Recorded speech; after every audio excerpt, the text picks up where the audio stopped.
ஆன்மீக நண்பர்கள் அனைவருக்கும் என் இனிய வணக்கம். இன்றைக்கி நம்ம பார்க்க போகிற தலைப்பு என்ன அப்படின்னு பார்த்தீங்கன்னா, 12 கைகள் மூலம் முருகப்பெருமான் செய்யும் வேலை என்ன, இதை பற்றி பார்க்கலாம். இந்த வீடியோ இப்போ தான் நீங்கள் ஃபஸ்ட் டைம் பார்க்குறீங்கன்னா மறக்காமல் லைக் பண்ணிக்கோங்க, சப்ஸ்கிரைப் பண்ணிக்கோங்க, கூடவே இருக்கிற பெல் ஐக்கானை கிளிக் பண்ணிக்கோங்க. வாங்க நம்ம இப்போ வீடியோக்குள்ளே போகலாம். அழகென்ற சொல்லுக்கு முருகன் என்பது வழக்கம்.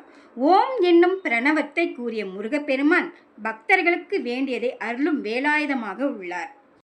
முருகப்பெருமான் 6 தலைகளும் 12 கரங்களும் கொண்டு 6 முகமாக பக்தர்களை காக்கின்றார். அவரின் 12 கரங்களில் 12 வெவ்வேறு ஆயுதங்களுடன் இருப்பதோடு அந்த கரங்கள் என்னென்ன வேலைகள் செய்கின்றன என்பதை பார்ப்போம்.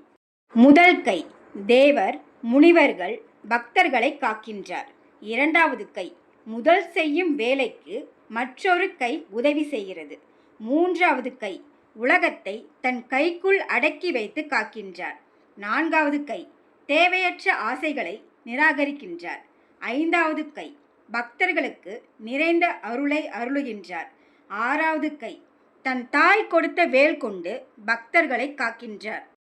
ஏழாவது கை சரவண பவ என்னும் சொல்லுக்குரிய பொருளை முனிவர்கள் போன்ற தவ புதல்வர்களுக்கு மட்டும் வெளிப்படுத்தும் விதமாக மார்பின் அருகே வைத்துள்ளார்.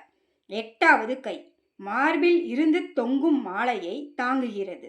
ஒன்பதாவது கை யாகத்தினால் கிடைக்கக்கூடிய பலனை ஏற்கிறது.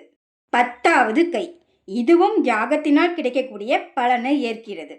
11வது கை மலையை கொடுத்து உலகை காக்கிறது.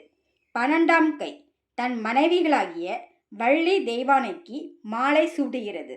இது போன்ற மேலும் பல சுவாரஸ்யமான தகவல்களை தெரிந்து கொள்ள நமது சேனலை தொடர்ந்து பாருங்கள்.